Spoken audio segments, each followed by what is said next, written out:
আসসালামু আলাইকুম ভিউয়ার্স। আজকে দেখুন নিয়ে এসেছি আপনাদের জন্যে টমেটো সস। তো দেখতে পাচ্ছেন এখানে অনেকগুলো বাটি বাটি করে আমি টমেটো সসগুলো নিয়ে নিচ্ছি। এগুলো আমি সংরক্ষণ করে রেখে দেবো বছরের জন্যে। তো এখন তো টমেটোর সিজন শেষের দিকে, তো আমি এখানে 10 কেজি টমেটো নিয়েছি। তো 10 কেজি টমেটোটা আমি এর আগেও আপনাদের অনেকভাবে আমি টমেটো সস করে দেখিয়েছি। তবে এখানে আমি আজকে অন্যভাবে করব। সেটা হচ্ছে আমি আগে সিদ্ধ না করে একদম কাঁচা টমেটোটাই আমি কেটে নিয়ে এটা ব্লেন্ড করে ছেঁকে নিয়েছি। তো দেখতে পাচ্ছেন এখানে আমি একদম ছাঁকনি দিয়ে চেলে নিয়েছি। এখানে কোনো বিচির কোনো দানা অংশই নেই। তো এখন এখানে আমি যে মশলাগুলো ব্যবহার করব সেটা দেখুন আমি দিয়ে দিচ্ছি। এখানে দিচ্ছি আমি শুকনো ঝাল, আপনারা আপনাদের পছন্দ অনুযায়ী দিয়ে নেবেন। এখানে দিয়ে নিচ্ছি আমি হলুদ সামান্য পরিমাণে। এখানে কিন্তু এখানে আমি টেলে নেওয়া জিরের গুঁড়ো আমি 2 টেবিল চামচ দিয়ে নেব। আর এখানে দিয়ে নিয়েছি আমি আদা, জিরে এবং রসুন পেস্ট। এখানে আমি 3 টেবিল চামচের মতো দিয়ে নিয়েছি।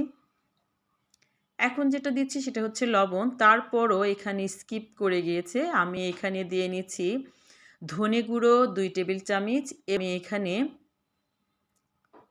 লবঙ্গ, এলাচ, দারচিনি এগুলো সব কিছু আমি গুঁড়ো করে এখানে আমি দিয়ে নিয়েছি 1 টেবিল চামচ পরিমাণে। এখানে এটা স্কিপ পড়ে গিয়েছে।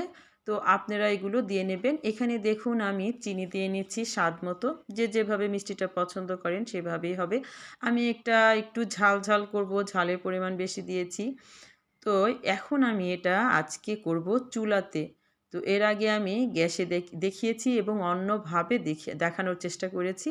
তো আজকে দেখাবো অন্যভাবে। সেটা হচ্ছে যে আপনারা দেখতেই পাচ্ছেন সেটা আমি এভাবে কাঁচা টমেটো ব্লেন্ড করে নিয়ে আমি ঠিক এইভাবে মশলাগুলো দিয়ে আমি এখন এটা চুলায় বসিয়ে দিয়েছি। এখন এখানে হওয়া পর্যন্ত অপেক্ষা করি। অনেকটাই পানি টেনে এসছে, তাই আমি এখানে এখন তেঁতুলের কাঠ ব্যবহার করব। তো তেঁতুলটা আমি কিছুক্ষণ ভিজিয়ে রেখে এইভাবে চেটকে নিয়ে আমি কাঠটা তৈরি করেছি। দেখতে পাচ্ছেন এটা তৈরি করেছি এবং এটা ছেঁকে নেব। তো ছাঁকনিতে অবশ্যই চেলে নিতে হবে, না হলে এর মধ্যে অনেক কিছুই আপনারা দেখতে পাবেন ছাঁকনি দিয়ে চেলে নেওয়ার পরে। এখানে আমি দেখতেই পাচ্ছেন কর্নফ্লাওয়ার নিয়েছি। তো কর্নফ্লাওয়ারটা এখানে আমি 3 টেবিল চামচ পরিমাণে দিয়ে নেব। তবে কর্নফ্লাওয়ার এখনই দেব না, এখন আমি তেঁতুলের টকটা দিয়ে নিচ্ছি। আর অবশ্যই আমার চ্যানেলটি সাবস্ক্রাইব করে আমার পাশেই থাকবেন। তো দেখুন এখানে কাঠটা আমি এইভাবে ছেঁকে আমি এর মধ্যে দিয়ে নিলাম। এখন কিছুক্ষণ নাড়াচাড়া করে এটা আবার আমি বেশ কিছুক্ষণ জ্বালাবো।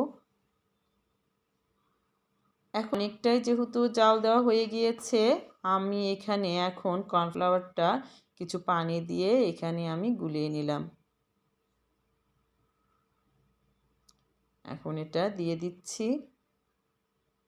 এখানে যদি আপনারা সংরক্ষণ করতে চান ডিপ ফ্রিজে, তাহলে কিন্তু আপনাদের সিরকা দিলেও চলবে, না দিলেও চলবে। আর যদি বাহিরে রেখে খেতে চান, অবশ্যই আপনাদের সিরকাটা ব্যবহার করতে হবে। তাও এর এর মধ্যে আপনারা 2 মগ পরিমাণে সিরকা, অর্থাৎ 2 কাপ পরিমাণে সিরকা এর মধ্যে দিয়ে দিবেন।